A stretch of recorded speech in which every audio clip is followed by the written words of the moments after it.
American photographer Ansel Adams is known for his black and white images of nature in the American West. Now, he was also a lifelong advocate for environmental conservatism. Excuse me, that's a tongue twister. Now his early works are being showcased at the Longmont Museum. And with more on the man behind the lens is Joan Harold with the museum. Good to see you. Good to see you. So tell me a little bit more about this exhibit. Sure. So as you know, Ansel Adams is a giant in the field of landscape photography. And I think that most people are pretty familiar with his kind of heroic, high contrast works that he created in the 1970s. But maybe less well known are the works that he created earlier in his career. So from the 1920s to the 1950s. And that's really what this exhibit is focused on. When did he first begin taking photos, and how did his photography actually become his life's work? Sure. So Ansel Adams received his first camera from his father when he was 12 years old, and that was in 1914. And that was when his interest in photography and environmentalism began, because it was when they were on vacation in Yosemite National Park. So it really it was just his hobby, his interest for the longest time, because he was actually pursuing a career as a pianist well into his 20s. So that's kind of an amazing thing about him, is that he was an incredibly talented pianist as well as a photographer. But ultimately he decided that he thought his hands were too small for the repertoire, so he decided to pursue photography as his profession. And of course he went on to be prolific for more than 5 decades and really shaped the field and the techniques, and also parlayed his craft into wildlife preservation. How beautiful. And it's crazy to think, like, now we mentioned earlier the Instagram filters and how everybody could just snap a photo on their phone. My son's taking photography and he has to go back to the old school cameras. It's like, whoa! And for Ansel Adams to capture such beauty. What's your favorite part?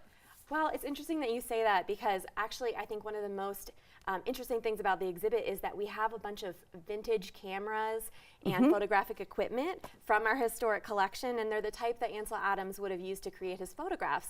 So it's really remarkable when you look at this equipment and you imagine what it took to carry these cameras, and the bulk of it, you know, up cliff sides, to the top of mountains, and you really get a perspective for what it took to create these images during that time. The kids today, they're so spoiled with just like, let me choose what filter to do. You know, he had to work so hard. How much longer is this exhibit open? So this exhibit is only open until May 26th, so just a couple more weeks to catch it.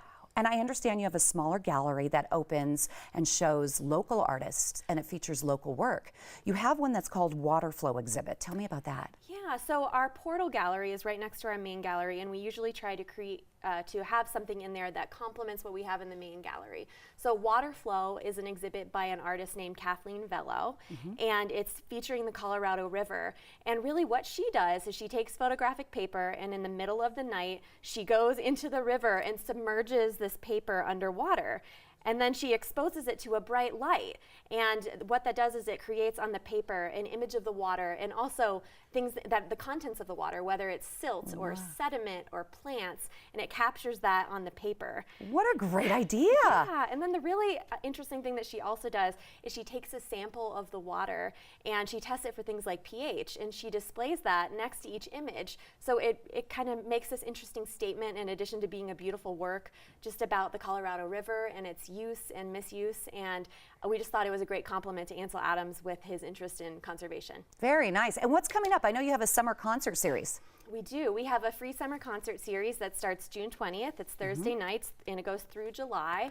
So we have that going on. We also have one of our most popular programs is our historic downtown Longmont walking tours, and we have a couple spots left in those. They start next week.